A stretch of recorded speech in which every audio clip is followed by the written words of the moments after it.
j'espère que vous allez bien, je suis trop contente de vous retrouver, vous reconnaissez le décor, je suis de retour à Paris. Ça fait trop bizarre de vous tourner cette vidéo, j'ai l'impression que ça fait des semaines que j'ai rien tourné, alors qu'en fait ça fait pas si longtemps. Mais aujourd'hui je vous retrouve comme prévu pour une petite FAQ pour faire un bilan de mon expérience à Barcelone. Je vous ai demandé de me poser toutes les questions que vous vouliez sur Instagram, et du coup j'ai sélectionné les questions qui revenaient le plus. Juste pour remettre le contexte pour ceux qui débarquent sur la chaîne ou ceux qui me découvrent avec cette vidéo, je suis allée vivre à Barcelone pendant presque 3 mois, de avril à juin, et du coup là on fait le bilan de comment ça s'est passé. Donc tout d'abord il y a Pauline qui me demande est-ce que ça faisait peur de partir toute seule. Alors en fait oui et non. D'un côté oui, ça fait toujours un peu peur de partir seule comme ça, sachant que c'était mon premier grand voyage solo à l'étranger, mais à la fois j'étais pas trop stressée quand je suis partie en fait. J'avais aucune attente, je me disais si ça se passe moyen, si je reste que chez moi à travailler bah c'est pas grave, et si je rencontre des gens c'est très bien aussi. Donc j'ai fait attention de pas avoir trop d'attentes, et à la fois non, ça m'a pas fait peur de partir toute seule parce que c'était pas la première fois. Justement l'année dernière j'étais déjà partie à Barcelone, premier voyage solo, sur une période beaucoup plus courte, ça a duré 10 jours, mais du coup j'étais pas trop stressée parce que je connaissais un peu la ville, je me suis dit au pire du pire, qu'est-ce qui peut m'arriver, genre s'il se passe un truc pas cool et que je me sens pas bien, bah je prends un avion et je rentre chez moi, tu vois. Donc non franchement ça va, globalement j'avais pas trop peur. Ensuite il y a Zoé qui me demande est-ce que tu conseilles de partir plutôt 3 mois, 6 mois ou 1 an. Honnêtement je pense que ça dépend ce que tu cherches quand tu pars en voyage. Moi j'avais booké 3 mois en pensant que c'était énorme, en me disant ouais je pars 3 mois de chez moi, c'est un truc de dingue. Franchement les 3 mois, enfin c'était 2 mois et demi, les 2 mois et demi sont passés à une vitesse folle, genre vraiment j'aurais tellement aimé rester plus longtemps. Après tu vois là c'est l'été, je me suis dit pourquoi je resterais pas parce que de toute façon c'est l'été, personne travaille, enfin tu vois ça dépend, mais en vrai je trouve que 3 mois c'est pas assez si tu veux vraiment vivre l'expérience à fond. Franchement à Barcelone j'ai l'impression que j'avais tout le temps un truc à faire, genre même à Paris je fais pas autant de trucs. Donc voilà, de mon côté je dirais 6 mois minimum, après 1 an si tu peux, et puis bah encore plus si t'as envie de rester quoi. Alors il y a des chemins perdus qui me demandent est-ce que tu recommandes ton logement à Barcelone, localisation, prix, prestations, etc. Ça c'est un gros point que je voulais aborder avec vous. Ça fait plusieurs fois que dans les vlogs je vous dis je vous en reparlerai de mon logement, tout ça. Alors par où commencer? J'étais très stressée avant d'arriver à Barcelone de ne pas avoir de logement parce que pour moi il fallait absolument que j'ai quelque chose avant d'arriver. Le problème c'est que pour avoir quelque chose souvent il faut aller visiter, sauf que je suis pas sur place, bref un peu compliqué. Et du coup de mon côté j'ai choisi la facilité, c'est à dire que j'ai choisi une agence par laquelle je suis passée qui organise des sortes de co-living. En fait ils ont tout un marketing autour du co-living, on vit ensemble, on fait des événements, bref on rencontre une nouvelle communauté machin. Clairement c'est juste des colocations hein. Et du coup comme vous pouvez l'entendre à mon ton et comme vous l'avez peut-être deviné dans mes vlogs, je ne vous conseille pas cette agence. Alors en soi les apparts sont bien, c'est grand, c'est lumineux, c'est tout neuf etc. Mais déjà vous me l'aviez dit hein, quand je vous ai annoncé que j'habite à Barcelone, le loyer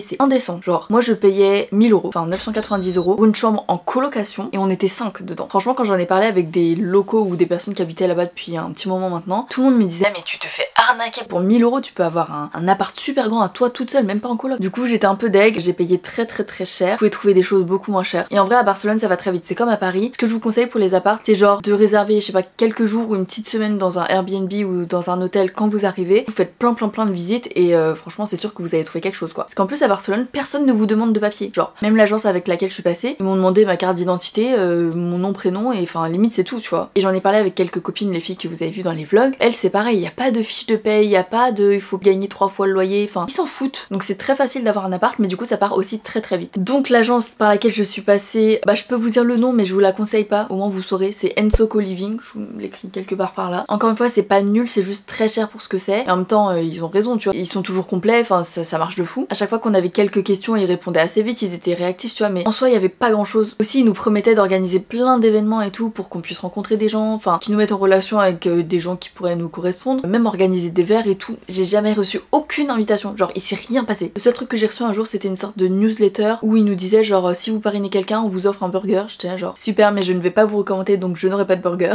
Donc voilà pour mon logement. Après j'étais super bien centrée. Pour ceux qui connaissent un peu Barcelone, j'étais vraiment à 3 minutes de Passeig de Gracia, donc c'est vraiment en plein centre, c'est entre le haut de la ville et entre le bas de la ville, c'est genre la grande avenue, un peu les Champs-Élysées de Barcelone quoi. Donc j'étais super bien placée, ça c'était trop cool, j'ai fait plein de choses à pied, et la prochaine fois si je décide de retourner à Barcelone, j'irai faire des visites par moi-même, je prendrai quelques jours en auberge ou je sais pas dans un hôtel pour prendre le temps de visiter des trucs parce que je pense que je pourrais trouver quelque chose de beaucoup mieux. Alors ensuite il y a Marie qui me demande combien as-tu dépensé au total, si tu as une idée. Alors j'ai pas fait de calcul mais je peux essayer de faire ça vite fait en même temps. Alors mon loyer on va dire que bah du coup c'était 3000 euros, donc c'était 1000 euros par mois. Du coup je viens de regarder, je pense que sur place pendant 2 mois et demi j'ai à peu près 1500 euros. Je suis pas trop sûre, c'est vraiment un approximatif, mais du coup ça fait 4500 sans compter les vols du coup. On va dire entre 4 et 5000 euros. Alors oui c'est un énorme budget, je m'en rends compte, mais encore une fois, je l'avais dit dans la vidéo de Barcelone avant de partir, je savais que ça allait pas durer indéfiniment, je savais que c'était un peu éphémère et que ça durait 3 mois, donc je me suis dit tu sais quoi, fais-toi plaisir une fois, si tu travailles c'est bien pour te faire plaisir, donc fais-toi plaisir pendant 3 mois et ensuite tu feras attention. Donc là depuis que je suis rentrée en France je fais grave attention, attention, tout le mois de juillet je vais faire grave attention. Et voilà, mais je me suis dit tant que j'ai les moyens, autant se faire plaisir. Après je dis j'ai les moyens, mais j'ai clairement tapé dans mes économies parce que j'ai pas gagné autant d'argent en si peu de temps. Donc j'ai clairement pris dans mes économies, hein. Je le savais, c'était prévu comme ça, donc voilà. Ensuite il y a Loulou Chan qui me demande ce n'était pas trop dur de ne pas voir tes proches en vrai. Alors la réponse va être horrible, mais non, ils m'ont pas manqué. Non, en vrai si, ils m'ont manqué évidemment, mais je veux dire j'ai fait tellement de rencontres là-bas, j'étais tellement occupée que j'ai pas trop eu le temps d'y penser. Sachant que je suis le genre de personne qui, genre, si je te vois pas pendant 3 ans mais qu'on continue à parler, qu'on se prend des nouvelles et tout, et qu'on se revoit 3 ans après, pour moi ça change rien. Même si je t'ai pas vu pendant 3 ans, t'es toujours autant mon ami, tu vois. Alors que je sais qu'il y en a, c'est loin des yeux, loin du cœur. Si je te vois pas, t'es pas mon ami. Moi je suis pas comme ça. Du coup avec ma famille on s'appelait tout le temps, mais comme on le fait toujours même quand je suis à Paris, tu vois. Avec mes sœurs on s'écrit tous les jours, avec mes amis on s'écrit très souvent aussi, tu vois. Donc j'ai pas eu ce côté manque en mode ouais, manque. C'est peut-être horrible à dire, mais en vrai bah c'est vrai quoi. Après ça aurait pas été pareil si j'étais partie 6 mois ou 1 an, tu vois. À un moment j'ai quand même envie de les voir, mais là c'était 2 mois et demi et encore j'étais revenue mi-avril, donc ça faisait 2 mois. 2 mois ça va, des fois j'ai des amis que je vois pas pendant 2 mois parce que nos emplois du temps ne concordent pas, des fois je vois pas ma famille pendant 2 mois parce que pareil, enfin bref j'ai pas le temps, donc non pour moi ça a été. Puis il y a Valentine qui me demande après ça, as-tu des conseils pour se faire des amis quand on arrive et qu'on connaît personne? Je dirais que j'ai 3 conseils. Alors le premier c'est d'aller sur des groupes Facebook. Vous allez me dire mais qui utilise encore Facebook? Et bah figurez-vous qu'il y a encore beaucoup de gens, qu'il y a plein de groupes où vous pouvez rencontrer des gens, vous pouvez soit répondre à un post ou même vous-même écrire un post. Souvent c'est des groupes genre les Français à Barcelone, International Women in Barcelona, Digital Nomad in Barcelona, ce genre de trucs tu vois. Et par exemple moi j'avais répondu à une de mes copines du coup qui avait mis un post en mode coucou j'arrive à Barcelone genre demain, j'aimerais bien rencontrer des gens, blablabla. Moi j'avais répondu en mode coucou moi aussi je viens d'arriver. Puis bref on a été faire connaissance et ça s'est trop bien passé tu vois. Après faut faire attention parce que honnêtement il y a beaucoup de mecs qui viennent vous parler juste histoire de voilà quoi. Mais quand tu fais un bon tri je pense que tu peux vraiment rencontrer des personnes très chouettes. Après faut toujours faire attention parce qu'il y a toujours des fous sur internet. Pour les filles je vous conseille peut-être de commencer par rencontrer des filles parce que sinon ça peut être soit gênant, soit bizarre, soit un traquenard. Donc voilà pour les groupes Facebook, je vous en mettrai peut-être quelques-uns dans la barre d'infos mais n'hésitez pas à chercher par vous-même. Vous tapez genre Barcelone, Women in Barcelone, enfin genre vraiment vous allez trouver plein de trucs. La deuxième méthode pour moi c'est d'installer Meetup. C'est une application de rencontre mais pas une application de rencontre genre date tu vois. Ça c'est quelque chose que je voulais vraiment pas installer. Je voulais pas installer ça parce que j'avais pas envie de rencontrer quelqu'un en face to face. Cependant j'ai installé l'application Meetup qui est une application de rencontre mais genre rencontre où ils organisent des événements. C'est pas genre t'envoies un message à quelqu'un, coucou ça va comment tu vas, enfin le truc pas du tout naturel. C'est juste plein de groupes qui organisent des événements genre je sais pas moi mardi à 20 h on se retrouve tous dans tel bar et parfois c'est des petits événements et parfois c'est des gros événements genre 200 personnes tu vois. Donc là tu vas forcément trouver quelqu'un qui pourrait te correspondre. Après je trouve que plus il y a de monde plus c'est compliqué aussi d'aller parler aux gens parce que pour le coup il faut sortir de sa zone de confort à part si vous êtes hyper sociable. Moi c'était pas le cas mais tu sais il faut quand même se forcer un peu mais une fois que c'est fait t'es trop content. Sur cette application aussi il y a pas que des verres dans un bar parce que parfois ça peut paraître un peu malaisant. Parfois il y a des activités sportives. C'est là où j'ai connu le cours de salsa et bachata dans lequel je suis allée pendant plusieurs semaines après. Il y a du volley, tu peux faire du yoga, il y a vraiment plein de trucs et c'est dans ce genre d'événements là que tu peux rencontrer des gens je pense. Donc voilà. Et j'avais un troisième conseil, je me souviens plus. Ah si non mais alors ça c'est nul.